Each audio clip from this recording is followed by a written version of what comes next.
All right. I think we should get to the picks because we've got Volk coming up. So how about we let's thank you, run New through York 'em real Rick. quick. Appreciate you. How about we take a look at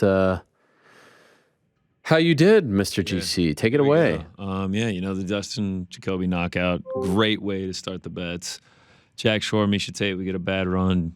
Come back with Burgos. We are doing good going into the main event. We're above 500. We still have a parlay alive. We had the Flyers with the Brian Ortega sub thing. It all goes wrong from there. Thought we had pretty much locked up a winning week with the Lee knockout. That was not the case. We lose all the Flyers because of that. We lose the parlay because of the injury. I mean, everything went south with Ortega. Losing in that fashion. I mean, before the fight even started, I was like, all right, worst case scenario, Yair Rodriguez wins in the first round and a half. And that's exactly what happened. Yair Rodriguez won in the first round and a half. To win in that fashion, too, it was very deflating. I was definitely pretty bummed about it. A little salty at first, but I've moved past it. So we end up going 4-8 on the singles. Don't really lose too much on it because we had so many Flyers. Parlay obviously misses the over 1.5. So we lose 1.53 units. Stinks to lose on the card on your birthday, but it is what it is. Those are the breaks in this game, like you said. It just happened. So still up 35 units overall, 23 on the year, and hopefully we can get a winning week for London. So you feel good. Plus, what is that? Plus 35? Can I see that again? Yeah, we're sitting at plus 35. We've been at 40 at one point. What's the highest? It's kind of I think 42 was the highest. It's kind of like a roller coaster these last, month and a half. But hopefully we can catch a hot streak. Yeah, I mean, 4 of 8. Oh, I mean, not a horrible one. Not a horrible one. It all came down to the main event. Yeah. The main event goes over 1.5. It's a winning week. Brian Ortega wins. It's a very big winning week. Brian Ortega wins by sub. I mean, I would have ended up like 10 units, but that's not what happened. We got unlucky. It's unfortunate, but... How upset were you?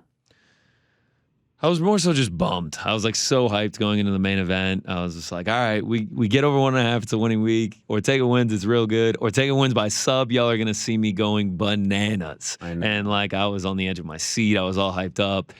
He got it to the ground. I was like, oh, baby. I was like, oh, man, this might be it. Like, if he can get something here. And then, he just flopped back. And I was just like... I just kind of sat there dumbfounded for a second. And the whole arena was just emptying out around me. And I was like, damn, this is how it ends. But it is what it is. I mean, you just get unlucky sometimes. Yeah. This is the game. One of the last things I said to my friend before the fight started, I was just like, I don't see Yair winning in the first round and a half, but this sport is ridiculous. Crazy things happen all the time. So, by the way, when you're all the way up there, do you find yourself watching the screen more than the actual cage? So in striking exchanges, I was watching the actual cage, but anytime I went to the mat, I went to the big screen, right, just so you could see what was going on. Here's my take on UFC events. Like I said, credit where it's due. It's a fantastic experience. The energy is unlike any sporting event that I've ever been to. The atmosphere, the music. I mean, they put on an A+ event, and every MMA fan on the planet should experience it at least once, especially a big one, right?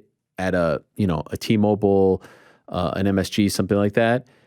Once, twice, whatever. I mean, there's nothing like it. But I would say I would put it in the category of events that are actually better at home.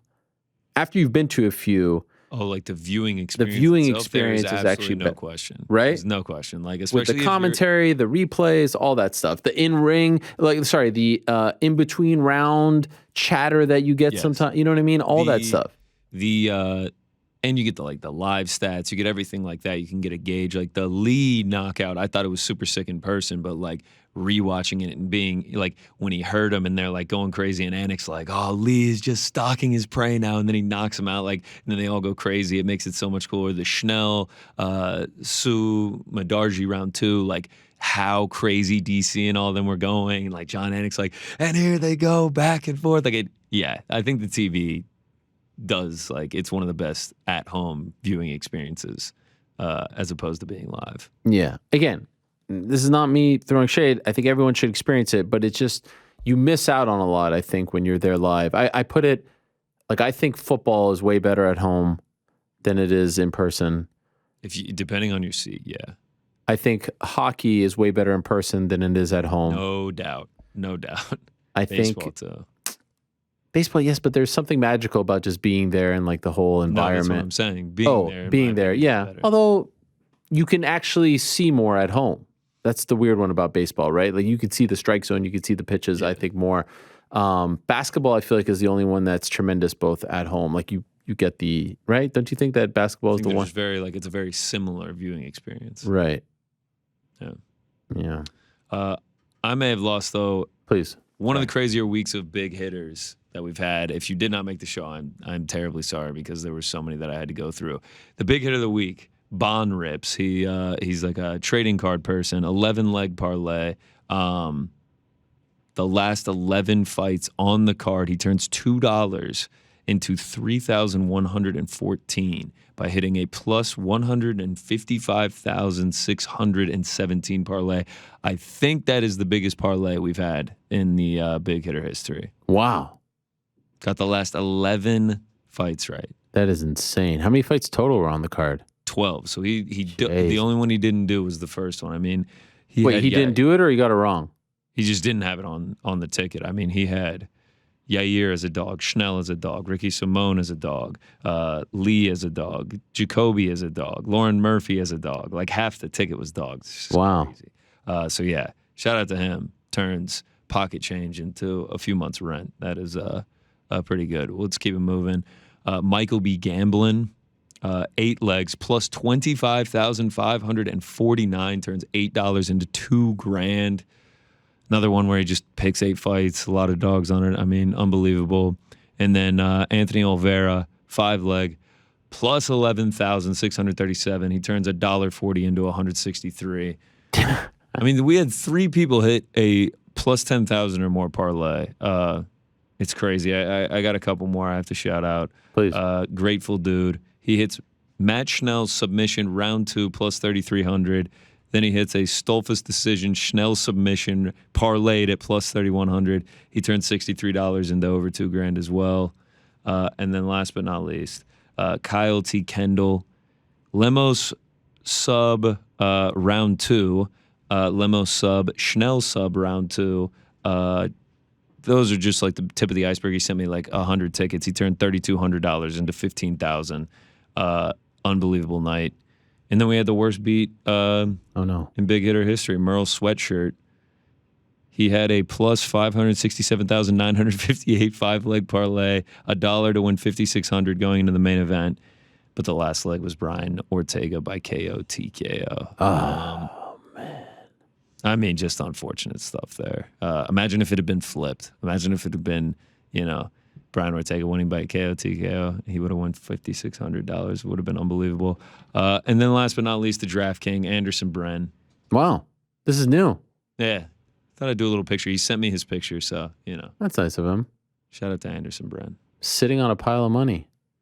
That's what he did. I think he won like $140. Wow. Well, congratulations. Of course, yeah. By the way, we're doing a fun thing on Wednesday. You want to tell the people? Yes, we are. Yes. The parlay piece draft to make the official MMA Hour parlay. I'll pick a parlay piece. You'll pick a parlay piece. Rick will pick a parlay piece. All 3 of us, we'll go in order. Can't repeat them. We have to have 3 legs. And that will create the MMA Hour parlay. A 3-leg parlay. We're going to start doing it every week. And we'll see who's the true weak link of this bunch. Exactly. Or we'll just be cashing tickets. I'm more of a half glass full kind of guy. Okay, all right. An optimist because I know we're going to hit these. Yeah, I mean. But and how do we decide who goes first? Because like the guy who goes first. So I was thinking either like a simulator or we just do like a round robin type thing. Like, you first this week, Rick second, me third, and then you. I think we should do a draft every time. Okay, simulator every time. Yeah, every time. I think you should always just come prepared with 3 selections. By the way, you'll recall that my I did a H-Dow like 2 months ago. Tom Aspinall, is he still an underdog? No, he is a favorite. What? But that it still counts, right? In my opinion, yes, because you said I have the slips. I have the video evidence. I actually have the slips. Yes, okay. I bet on Tom Aspinall at plus 102. He's the favorite now? He's like minus 130, yeah. Wow. Oh yeah, I see it. Well, we got him early. Okay, so that's on Wednesday. We'll do our official very first MMA Hour parlay Thank you very much, sir. God bless.